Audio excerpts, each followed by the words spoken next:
Hey guys, it's Eddie here at F.I.R.S.T Institute, here in our podcast studio, and I'm joined by some very special guests. These gentlemen are responsible for helping break the wave of reggaeton back in the early 2000s. Hector El Flaco Figueroa is responsible for creating some of the greatest visuals that we saw in the reggaeton era in its early days, working with acts such as Daddy Yankee, Plan B, Tego Calderon, and many more. We also have DJ Buddha, who's helped produce and break records for acts such as T.O.K., Pitbull, Little John, Nina Sky, Beanie Man, and also many more. Why did we, get into this industry, and what was your reason for entering this type of career path? So my father used to be a DJ, and he decided to do a radio show because he used to be on the radio before I was born. He would take me every Saturday. So he would tell me, hey, play track 7, he'll give me the CD. Play track 10 on this song. And it was a bachata show, 1990, every Saturday from 6 to 8. So I would play the CD, turn up the knob, press play. Turn on the knob, press play on the next one. But to do that, you need your license. So I got my FCC broadcast license at 10 years old. Wow. Because I learned how to run a board. The station hired me as their board op for the weekends at 11. Wow. So I was getting paid $50 a weekend to run from 6 a.m. to 6 to 8 p.m. Saturday and Sunday every single weekend. From when I was 11 to about 16 years old.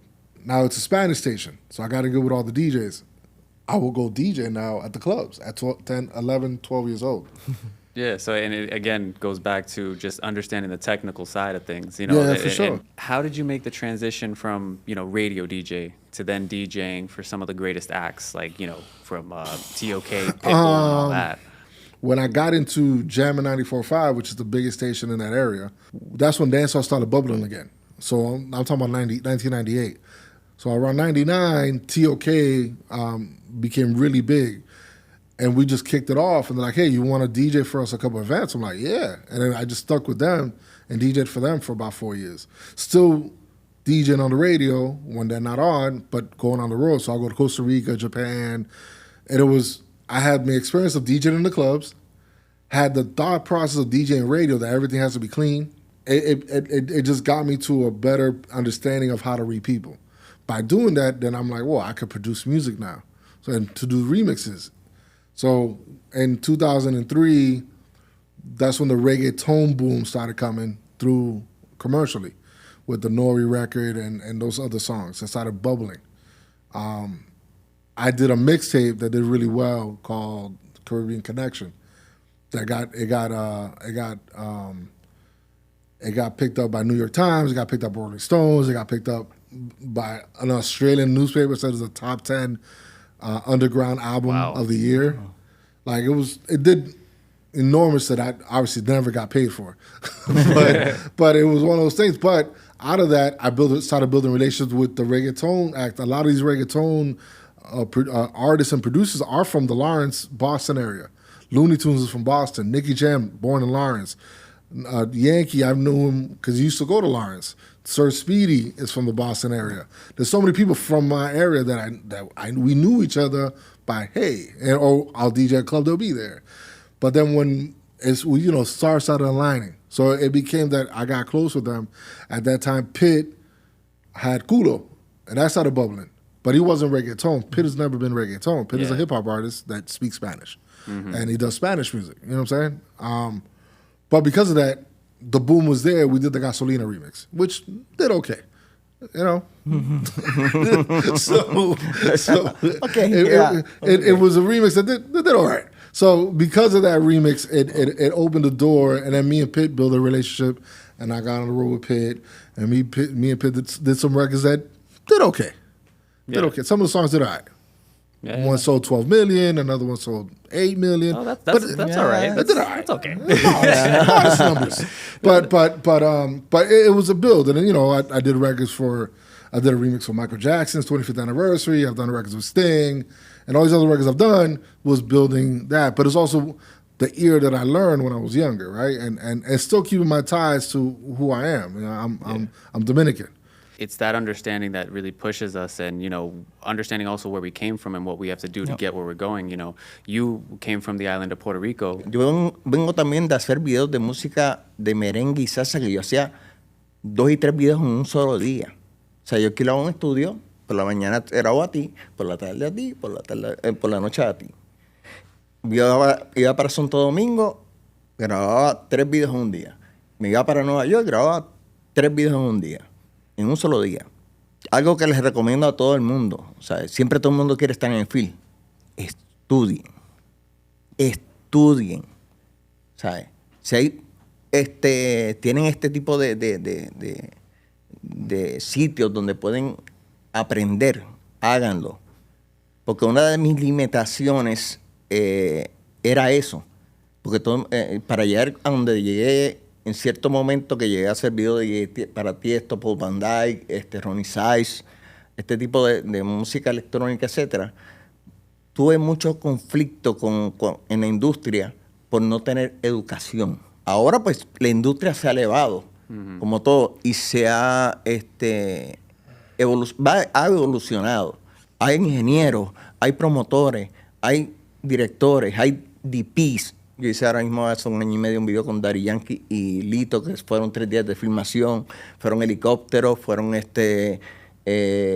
persecuciones, fueron construcciones de escenografía,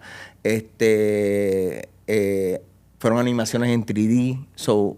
Fueron 3 días de filmación con Yankee, pero en producción se tomó casi 1 mes, ¿entiendes? Yeah. Tuvimos que bloquear en medio de de heavy traffic, un segmento del expreso en Puerto Rico, que eso, la planificación para eso conllevó el gobierno y medio mundo, ¿entiendes? Yeah. Policía, etcétera. Son cosas que gente no ve, ¿entiendes? Los elementos que hay que llevar a cabo, las personas que hay que usar, los modelos, que si los extras, son muchas cosas. El tipo de cámaras, el tipo de lente que tú vayas a utilizar. Ahora los drones se están utilizando mucho. ¿Sabes? Conlleva mucho. Yeah. El eléctrico, y eso es preproducción y durante la producción. Después está la post-production, que ahí viene la magia, ¿entiendes? What you guys did is bring up a whole genre. We might not see the Bad Bunnies of the world if the work you guys put in at the forefront didn't happen. But look at what your work back then has done. How many families has affected? Not only musicians, even fans. Yeah. Because there's people that live off what was created, in a sense of relating to it, in a sense of taking from it, right? Because it's that alone, we're doing it for them. Yeah. We do music for people. We do visuals for people. Yeah. For people to consume. Where do you guys see the future of the genre going? Bad Bunny doing the numbers that he did. Yes, it was Latin American countries in America. But it's impossible to think this man sold out coliseums, not arenas, not stadiums, coliseums in Latin America. Wow, yeah. 20, 30, 40, 50,000 people, 2 nights in a row sold out? Come on, man. Yeah. Come on, man. Nah, it's different. It's definitely shown that, what is great art will find a way to get to the people, no matter what. Yeah.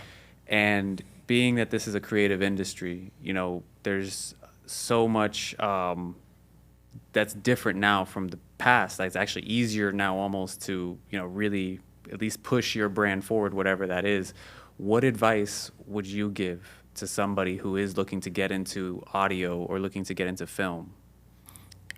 Por lo menos, para mí, o sea, no tengas miedo, ¿sabes? Es lo que te digo, hay tantas ramificaciones en lo que es hacer un video. O sea, esa cámara, los switchers, sonido, luces, y es esto, como es arte, tú puedes crear tantas cosas que no hay limitaciones, o sea, no tengas miedo, tírate. Me entusiasmó el ver cómo estos muchachos de esta nueva generación, estos directores grandes que que están hablando con Fernando Lugo, que está hablando con Bad Bunny, me envió un mensaje: Flaco, quiero hacer un video contigo. Yo empecé esto gracias a ti. José Abay Ferrer, un Bam, que fue el que hizo el de la gasolina, que es un muchacho que trabajaba conmigo, ¿entiendes? Y cuando yo me retiré, siguió por ese camino y hizo ese hit, ¿entiendes? De video musical.